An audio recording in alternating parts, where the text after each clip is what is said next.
Hello दोस्तों, आज की इस वीडियो के दौरान हम बात करने वाले हैं एनएचपीसी लिमिटेड के बारे में। एनएचपीसी में अगर बात करी जाए तो आज के सेशन में टोटली क्रेश देखने को मिला, पर हल्की सी यहाँ पे नॉर्मल क्लोजिंग देखने को मिली है, ना पॉजिटिव तो ना नेगेटिव। तो नॉर्मल क्लोजिंग आज के सेशन पे रही है, जबकि कंपनी के क्वार्टर 2 के लिए क्या अपडेट देखने को मिल रही है वो भी कवर करने वाले हैं। इसके अलावा आने वाले जो नंबर्स रहेंगे उसमें कंपनी के डिविडेंड बोनस से रिलेटेड जैसा कि क्या अपडेट रहने वाली है, पर मंडे सेशन क्या इंपॉर्टेंट रहने वाला है, कंपनी के ऑर्डर्स से रिलेटेड एक बार फिर से बड़ी खुशखबरी देखने को मिली है।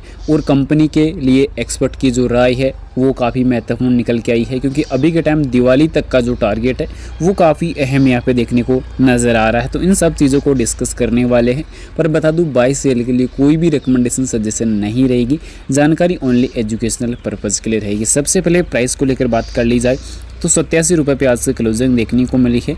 इसके अलावा बात कर ली जाए पिछले 5 सेशन में, तो पिछले 5 सेशन में काफ़ी ज़्यादा उतार चढ़ाव आपको नज़र आएंगे। 87 रुपये 78 पैसे हाई देखने को मिले थे, पर यहाँ पे पिछले एक महीने की अगर बात की जाए तो यहाँ पे आपको हल्की सी गिरावट नज़र आने वाली है, नॉर्मल करेक्शन आपको नज़र आ रहा है। पर 6 महीने की अगर बात की जाए तो 6 महीने में भी नॉर्मल रिटर्न रहेंगे। पर अभी के टाइम अगर देखा जाए तो अभी वॉल्यूम से रिलेटेड काफ़ी इंपॉर्टेंट डेटा देखने को ये मिल रहा है कि जो भारतीय बाजार जहाँ आज करेक्शन में कारोबार कर रहे थे लास्ट सेशन पर भी, तो वो एक अच्छे रैली में नज़र आए हैं।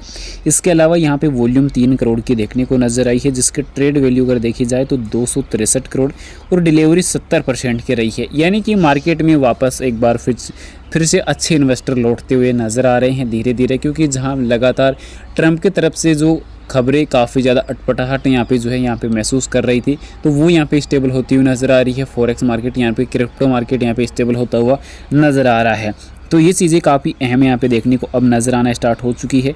पर यहाँ पे कंपनी ने जो अपडेट साझा किया था कि एनएचपीसी ने 300 मेगावाट करनीसर सौर परियोजना के शेष 85.75 मेगावाट क्षमता चालू कर दी है। तो ये अपडेट लेट नाइट को कंपनी ने कल ही जारी कर दी थी, क्योंकि कंपनी ने 10 अक्टूबर 2025 को एनएचपीसी के 300 मेगावाट करनीसर सौर परियोजना संयंत्र बीकानेर राजस्थान की 85.72 मेगावाट की आंशिक क्षमता के 5वें और अंतिम चरण के सफल परीक्षण के पूरा होने का प्रमाण पत्र होने से 16 अक्टूबर 2025 को पंजाब राज्य विद्युत नियामक आयोग पीएसआरसी के अनुमोदन के परिणाम स्वरूप एनएचपीसी ने 16 अक्टूबर 2025 को 300 मेगावाट करनीसर सौर परियोजना को कम्प्लीटली स्टार्ट कर दिया है। पूर्ण क्षमता वाणिज्यिक संचालन जो है सीओडी घोषित कर दिया गया है। तो ये अभी के लिए कंपनी के इन्वेस्टर के लिए एक अच्छी अपॉर्चुनिटी यहाँ पे निकल के आ चुकी है, क्योंकि जहाँ कंपनी की जो परियोजनाएं कंप्लीट हो जाती है, कार्य कंप्लीट हो जाता है, तो उसके बाद ही कंपनी को पेमेंट किया जाता है कंपनी की तरफ से, या जो भी जिस स्टेट की गवर्नमेंट अगर वो प्लांट इंस्टॉलेशन करवा रही है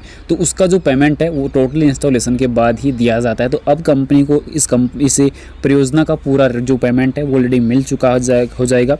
अब यहाँ पे आज की अपडेट ये देखने को मिल रही है कि जो मुहूर्त ट्रेडिंग सेशन रहने वाला है, जिसमें सर्वश्रेष्ठ जो कुछ कंपनियों के नाम जो है बताए जा रहे हैं, एनएचपीसी, आईआरएफसी, जियो फाइनेंशियल सर्विसेज, इस पर जो है अभी के टाइम काफ़ी ज़्यादा एक्सपर्ट की जो राय है वो काफ़ी महत्वपूर्ण यहाँ पे देखने को मिल रही है, क्योंकि जहाँ पे मुहूर्त ट्रेडिंग सेशन होने वाला है तो वहाँ पे काफ़ी तगड़ी अपडेट निकल के आ रही है। तो सबसे पहले एनएचपीसी पर ही अगर बात कर ले तो बाजार विशेषज्ञ एनएचपीसी के शेयर खरीदने की भी यहाँ पे सलाह दी है। राजेश भोसले ने कहा है कि एनएचपीसी के शेयर पिछले 2 हफ्तों में 77 रुपये से लेकर 88 रुपये तक की ज़बरदस्त तेज़ी देखी गई है, जिसके बाद एक मजबूती का जो दौर है वो भी आया है। और उन्होंने एनएचपीसी शेयर अभी तक होल्ड करने की सलाह दी है।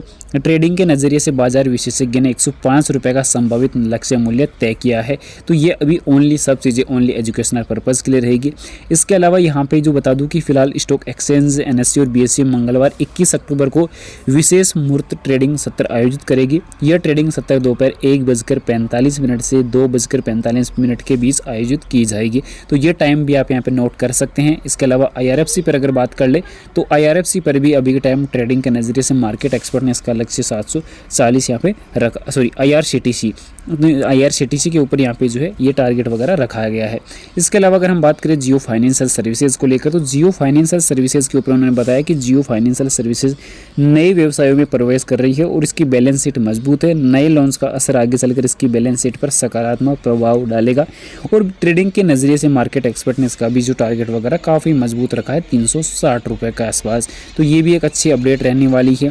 तो आने वाले जो नंबर्स है कंपनी के Q2 के लिए अगर खासकर हम बात करें तो उसमें अभी कंपनी की डेट वगैरह ऑलरेडी जो है अनाउंसमेंट हुई नहीं है। तो कंपनी के जैसे नंबर्स के लिए डेट अनाउंसमेंट की जाती है तो वो आपको इन्फॉर्म कर दिया जाएगा। पर यहाँ पे कंपनी के ट्रेडिंग से रिलेटेड अभी के टाइम कुछ भी और अपडेट नज़र नहीं आ रही है। पर यहाँ पे कंपनी ने जो रिजल्ट्स की जो डेट है वो यहाँ पे अप्रूव ज़रूर कर दी है। कंपनी के जो नंबर्स यहाँ पे 6 नवंबर 2025 को आने वाले हैं। तो ये डेट भी आप नोट कर सकते हैं, क्योंकि अभी कंपनी की जो ट्रेडिंग विंडो 1 अक्टूबर को क्लोज हो चुकी थी 48 घंटे के लिए। अब उसके बाद यहाँ पे कंपनी के जो नंबर्स हैं वो आपको नज़र आने वाले हैं 6 नवंबर को। तो ये चीज़ें आप लोग को याद रखने की आवश्यकता है। बाकी अगर देखा जाए तो कंपनी ने इस चीज़ के अलावा कोई भी अपडेट और इम्पोर्टेंट साझा नहीं की है। जहाँ अभी टेक्निकल डेटा को एनालाइज अगर हम यहाँ पे करें तो टेक्निकली डेटा में भी आपको ज़्यादा कुछ जो चीज़ें हैं वो यहाँ पे मजबूत देखने को मिलेगी नहीं। लास्ट टाइम कंपनी ने यहाँ पे डिविडेंड अनाउंसमेंट किया था जो आप सभी लोगों को मिल ही चुका होगा अब तक। इसके अलावा यहाँ पे कंपनी के टेक्निकली डेटा में अगर हम बात करें तो कंपनी में आज 3 करोड़ की वॉल्यूम है। 1 वीक में नेगेटिव रिटर्न रहेगा, 1 मंथ और 3 मंथ में भी नेगेटिव रहने वाला है। तो चीज़ें जल्द ही आपको बदलती हुई नज़र आ सकती है। इसके अलावा यहाँ पे कंपनी के एसएसपी से रिलेटेड अगर हम बात करें तो कंपनी की एसएसपी ऑलरेडी आउट हो चुकी है। एफआई वाले इंप्रूव हुए हैं, साथ ही साथ यहाँ पे डीआई वाले भागते हुए नजर आए। गवर्नमेंट एज इट इज़ है, बाकी पब्लिक यहाँ पे डाउन हो रही है। इसका मतलब इस बार के जो नंबर्स है वो फिर से मजबूत पैटर्न के साथ नज़र आ सकते हैं, काफ़ी ज़्यादा प्रॉफिटेबल नज़र आ सकते हैं। इसके अलावा लास्ट नंबर में भी कंपनी को 1131 करोड़ का जहाँ प्रॉफिट था, तो इस बार के जो नंबर्स में प्रॉफिट बढ़कर आपको और भी ज़्यादा लगभग 1300 करोड़ तक का जाता हुआ नज़र आ सकता है। तो फिलहाल बता दूं, बाय सेल के लिए कोई रिकमेंडेशन सजेशन नहीं रहेगी, जानकारी ओनली एजुकेशनल पर्पज़ के लिए रहेगी। वीडियो पसंद आए तो लाइक और चैनल को सब्सक्राइब जरूर से करें। Thanks for watching this my video. Vande Mataram.